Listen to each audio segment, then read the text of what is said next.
Father's days off in 1969 will never be forgotten by Martin's family, unfortunately, not for happy reasons. On June 14th of the same year, Dennis Martin and his grandfather, father and younger brother went to the Great Smoky Mountains National Park for their annual family camp.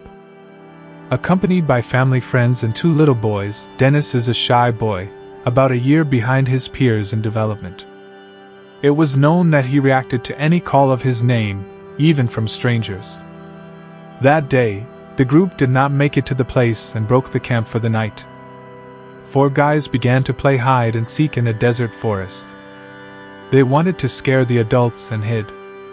A couple of minutes later, 3 of the 4 boys jumped out of the trees, but Dennis was nowhere to be found.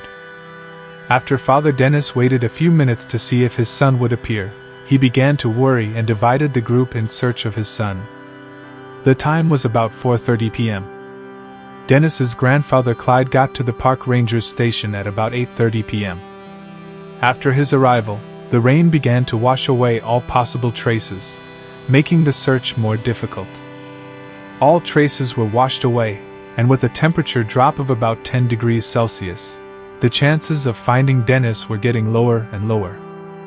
In the following days, the search group grew to almost 1,400 people. They were all looking for Dennis. All this led to the fact that even the US Army Special Forces joined the search. Everything was without result. Despite worsening weather conditions, within the next few days, traces were found by one of the detachments.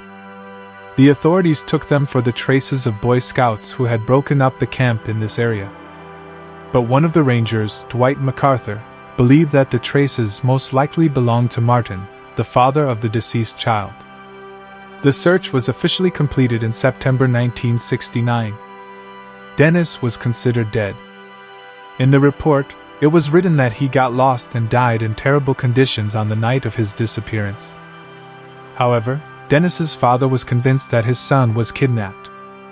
In the end, the forest they stayed in, was not far from the highway that Dennis could easily find. A few days after Dennis disappeared, one of the families that lived nearby reported hearing a terrible loud scream, before seeing a hairy man walking along the road, walking through the forest near the place where the scream came from. There is a discrepancy in their stories, but some say that this person had something bright red thrown over his shoulder. Dennis was wearing a red t-shirt the day he went missing. In 1985, the hunter reported that he had found remains about 3 miles from Spence Field, which, as he believed, belonged to a young boy. However, fearing the consequences for his illegal hunting, he kept the find with him for many years, but the bones had long disappeared, most likely scattered by animals. There are many questions about what really happened to Dennis Martin. Did he just get lost and die in harsh conditions? Died from natural causes of hunger or even animal attacks? Or did something much worse happen to the little boy? In any case, the unsolved mystery of Dennis Martin means that we will never know how an innocent child disappeared without a trace that weekend in the national park in 1969. The State Park of the Devil's Lair, despite its name, is a picturesque nature reserve in northwest Arkansas. No matter how beautiful this rocky desert is, it has also become the site of one of the most terrible incidents. In this national park, a little girl disappeared in the summer of 1946. 8-year-old Catherine Van Elst was resting with her family in a hut in this park, deep in the mountains of Arkansas. It was her first vacation, and the family celebrated the 25th anniversary of her parents' wedding. According to the news, during the disappearance, it was said that the child was lost when he returned to the family hut from the neighboring creek. The family quickly realized that Catherine had disappeared. After 3 days of searching, the local sheriff ordered Catherine's father to let all the people who were looking for the girl to rest. By that time, everyone was afraid that she would be dead. For 3 days, the girl, lost and alone in the wild, inflicted enormous physical damage on most of the people who were looking for her, not to mention herself. Catherine was found on the 6th day. Despite the relief of the family, the little girl was found in a cave about 30 miles from the camp of her family. The most important question of all was how the 8-year-old girl traveled a distance of 30 miles and lived for 6 days without food and water, without normal clothes and any conditions of warmth and sleep. One of the members of the search party, a student named Volok Divchik, explained that when Catherine was found, she said these words: "I'm calm." In response to the cry of one of the rescuers, it is reported that she left the cave without any problems, and the girl was not scared at all. There were no traces of scratches or any other damage on her body. She was grateful for the rescue, and later she told that she spent the first night just lying in the grass. Before reaching the cave, she ate wild berries and 3 times the water from the creek. To this day, we do not know how she managed to survive in such wild conditions and how she managed to go so far. Devil's Den State Park shocked the whole world with the events that occurred in 1946. Locals call the vicinity of the Valley of the Death of the Germans. This national park is located in the northern part of the Mojave Desert, on the border of California and Nevada. For one unfortunate group of German tourists, the Valley of Death was to justify its ominous name.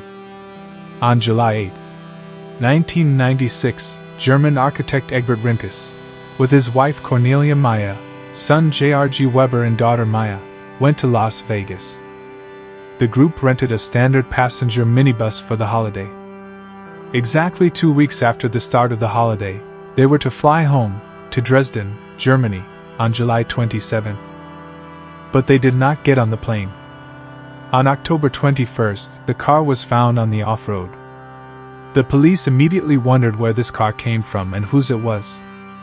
When the license plates were checked, it turned out that the car was rented by Edward Rinker and his family. Information later showed that they were heading to the California National Park. But somewhere between Vegas and Yosemite, everything went very badly. The most likely option is that the group tried to follow a shorter route. It was believed that it was taken from a guide bought in a tourist center. Fern Creek, it was the last place where the Germans of the Valley of Death, as they were later called, were seen alive. After they left Fern Creek, they traveled to various tourist sites.